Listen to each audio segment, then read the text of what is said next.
possibly one of the more popular Transformers characters out there, next to Optimus Prime and Bumblebee, is the main villain, Megatron. I mean, he ranks up right there in the iconic list of villains next to Darth Vader, Skeletor, and you name it. He is in the top 5, top 10 lists of iconic villains in pop culture, especially for those who grew up in the 80s and 90s. Megatron has always been synonymous with evil and everything to do with destruction, domination. You'll have Megatron right at the middle of it. So I wanted to show off my collection of Megatron figures, the ones that I still have left. Unfortunately, I'd sold off a ton of other Megatrons in the past, and it's a shame. I kind of regret doing that now, but these are the figures that I have left, starting with the reissue or the commemorative version of the G1 Megatron, which transformed into a gun. In fact, in my collection, there are only 3 legitimately G1 styled Megatron that turns into a gun. The G1 style, the G1 Megatron, obviously, the Reveal the Shield, Transformers Universe Reveal the Shield Megatron, which is a Legends class Megatron or Legion class Megatron, and the alt mode accessory gun Megatron, which came with the Centurion drone, Generation Selects Deluxe Class Centurion drone weapons pack. So that's one. Those are the 3 Megatrons I have, which are legitimately G1. Well, definitely everything else is still Megatron, obviously, as you can clearly see. But Hasbro and Takara Tomy, well, Hasbro primarily has eased out and moved away from turning Megatron into a gun, turned him into a jet, a tank, and even a T-Rex, a Tyrannosaurus Rex, one of the more dangerous dinosaurs. And even in Beast Wars, it's amazing that his name stays. Like, he's still Megatron. I mean, Optimus Prime changed to Optimus Primal. Well, it was a play on words, but you can clearly see, and I think behind that constant name, that, you know, wherever he is, in any universe or in any form of existence, when you hear the word Megatron, you know it's bad news. So let's start with this guy, the G1 Megatron. Is arguably one of the worst versions of Megatron. He's alt mode is fine. It's a gun. It's a very realistic looking gun, hence Hasbro veering away from that. But the robot mode just absolutely sucks. There's very little chance of playability with this figure.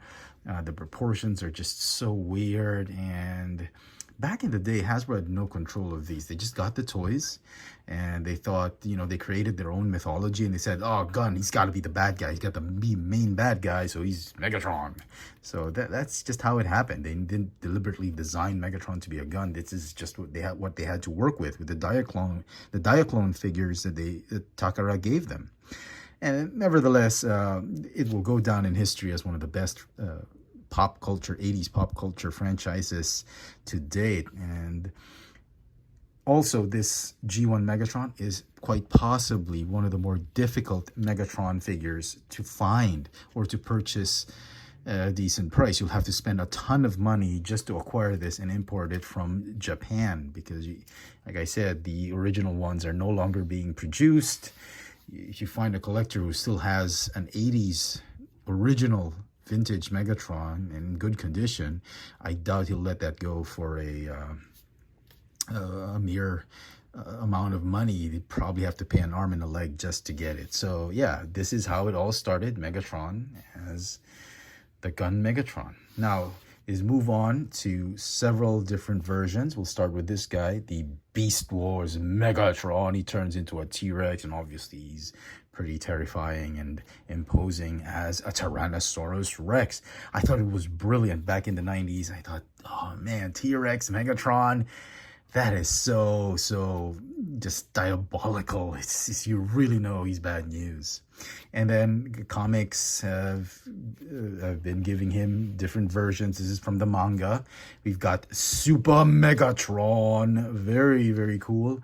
I actually enjoyed this figure, and I've read up on the comic books, but I did like this figure. But you can clearly see he's retained a lot of the aesthetic of the original Megatron. quite possibly the closest aesthetic in robot mode to G1 Megatron that we've gotten is this one, the Siege Megatron. It just looks so much like the G1, his G1 self. You can clearly see that head sculpt reflected in this figure. It's so much like the old cartoon. Then they turned it into the new Netflix cartoon.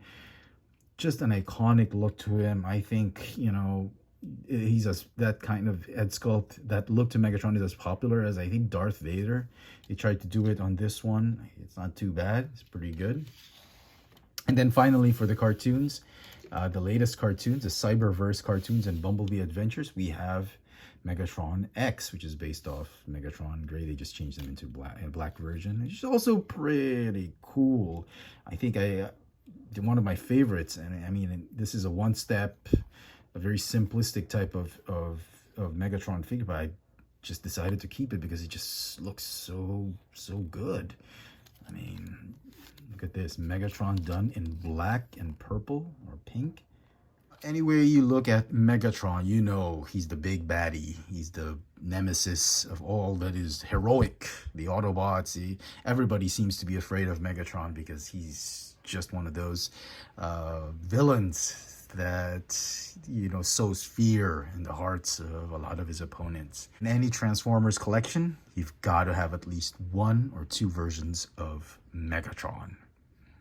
So there you have it, folks. That's my collection of Megatron Transformers figures. Let me know in the comment section what you think of my collection. Are these Megatrons worth keeping? Should I sell off some of them? Just keep one or two? Hit me up in the comments, and as always, hit that notification bell so you never miss out on any of my latest video reviews. If it's your first time here, please subscribe.